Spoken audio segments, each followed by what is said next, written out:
When you think about mountains, what comes to mind? Growing up in southeastern Pennsylvania, occasionally we would drive 2 hours north to the Pocono Mountains, which top out at almost 2,700 feet. It's not nothing, but when I visited Anchorage and from 240 miles away on a clear day could see Denali standing at 20,000 feet, that helped to reframe how I think about mountains.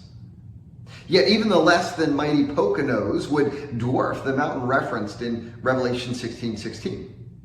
If you're wondering what mountain I'm referring to, well, let me read the verse to you. We're told, "Then they gathered the kings together to the place that in Hebrew is called Armageddon."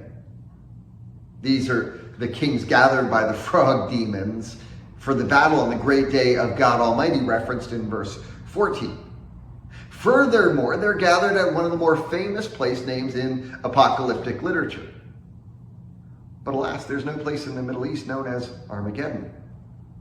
John offers the clarification that this is a Hebrew word.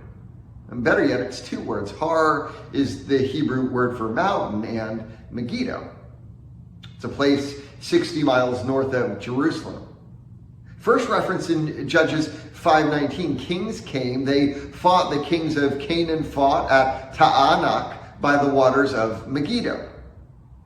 If you read Judges 4 and 5, the Israelites, led by the judge Deborah, gather on Mount Tabor, but the battle occurs in the valley and in the fields. It's later referenced in 2 Kings 9 as the location which Jehu, the king of Israel, slew the Judean king Ahaziah. When Ahaziah, king of Judah, saw what had happened, he fled up the road to Beth Hagan. Jehu chased him, shouting, "Kill him too." They wounded him in his chariot on the way up to Gur near Iblim, but he escaped to Megiddo and died there. Again in 2 Kings, this time chapter 23, while Josiah was king, Pharaoh Necho, king of Egypt, went up to the Euphrates River to help the king of Assyria. King Josiah marched out to meet him in battle, but Necho faced him and killed him at Megiddo. Now, if we would include the larger Jezreel Valley in which Megiddo is found, we could tack on Gideon's battle with the Midianites and Saul's defeat by the Philistines. Now, in light of this rich history, one scholar remarked of Megiddo, it was the battlefield of Israel. But again, just to be clear, there's no Armageddon, right? No actual mountain of Megiddo. At its highest elevation, where the ancient city had been built and rebuilt, it's around 800 feet. A mountain it is not. But what I'm inclined to conclude is that Armageddon is symbolic. Drawing upon the litany of battles between God's people and the nations of the world, it is an appropriate symbol for what would be the final battle. Given that there's no mountain there, we need not assume that someday off in the future, all the armies of the world will be gathered in this specific place.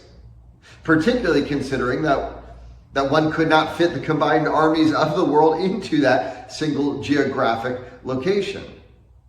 Another problem with it is that beyond the lack of a mountain or the practicality of sufficient space, is that Old Testament prophecies point to a final battle occurring outside Jerusalem, not Megiddo. Again, I'd suggest Armageddon is symbolic, but all symbols have reference. There's something it's pointing to, a final battle, like those that had occurred at Megiddo. But this time, all the powers of evil will be decisively dealt with. When will that happen? At the very least, we're told of it in Revelation 19:19. Then I saw the beasts and the kings of the earth and their armies gathered to wage war against the rider on the horse and his army. But before we get there, we've got bold number 7 to go. We'll look at that next time. Have a great week.